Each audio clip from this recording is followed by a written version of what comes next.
Well, here now, KT McFarland, former Deputy National Security Advisor under President Trump. KT, great to have you today. Let me start with this. You had a piece at foxnews.com yesterday saying that the Biden administration was living in an alternate reality around Afghanistan. Is that still your take today, given some of the press briefings we've heard, given some of the updates that we're hearing? Yeah, I mean, I think it's just been reinforced that I don't know what world they're living in, but if you listen to the, National Security Advisor, if you listen to some of the briefings out of the State Department, the Defense Department, but particularly from the President, everything's just fine. We've got this plan. We're following this plan. People are going to get out. We're getting all Americans out. We're going to get all Afghans out who want to come. And yet the reality on the ground is just looking very different. We look completely incompetent and taken by surprise. And the excuse that President Biden and others use, well, we didn't expect this to unfold this quickly, therefore don't blame us if something goes wrong. I've worked for a number of different presidents, and I've known, I guess, just about everybody who's been president or run for president in the last 50 years. And it's a tough job. You have to realize that things won't go your way, and then you have to accommodate and you have to change your plan. And that's why I think the questions that Jennifer Griffin was asking at the Defense Department are so significant. You're at one airport. There's a choke point of everybody in the entire country is supposed to make their way to Kabul and to Kabul Airport and get through all the rings of security and somehow get on airplanes. Afghanistan is a primitive country. It's not like you get on I-95 and you drive from Boston to Washington. The people who are in the north and the east and the west of Afghanistan, how are they going to get, the Americans, how are they possibly going to get through all of these very treacherous checkpoints run by local warlords and provincial chiefs to find their way to Kabul Airport? I just think it's, I just think it's a real tragedy, and it is going to get a lot worse. And KT, not only how do they get there, but you've got this August 31st deadline that increasingly looks like it's being dictated not by the Biden administration, but by the Taliban. At this point, would you say the Taliban is completely setting the boundaries for what the U.S. is willing to do in Afghanistan?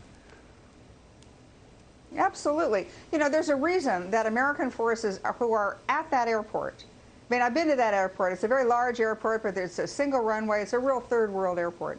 And the Taliban forces have a ring around the airport, and then Americans are within that ring, inside that they call it the green zone. So Americans are not American military, 4,000 combat forces, are not leaving that airport to go out into downtown Kabul or into some suburb of Kabul to pick up Americans who otherwise cannot make their way to the airport. They're all staying right inside. Now, other countries are leaving that area. They're going to rescue their own people. In some cases, the Brits even rescued some Americans and then bringing them back to the airport. I've got to assume that the Biden administration has said to the Taliban, look, we'll stay right inside that zone, just don't hurt Americans.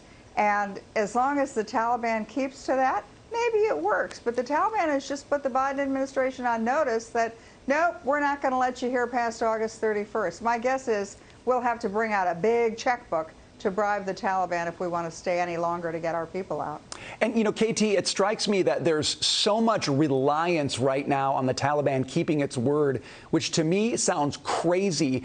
But this is all about terrorism and what terrorists can project from that country into the future. You hear President Biden say, look, al-Qaeda's wiped out. They're gone. His team had to walk that back and say, well, no, he wasn't talking about them being gone. He was talking about their capability. Tell the American people, what's the real story when it comes to how terrorists might be able to reconstitute in Afghanistan, given how badly this has gone? They'll reconstitute, but do so differently. I mean, I would say to anybody who has served in Afghanistan, or certainly to the Gold Star families, your people did not die in vain. What they did was they bought time. They bought us 20 years while the terrorist threat changed and evolved. In that 20 years, we've done things like put tracers on how does money move around the globe. We've been able to shut down a lot of the terrorist financing networks. We've improved our own intelligence gathering capabilities.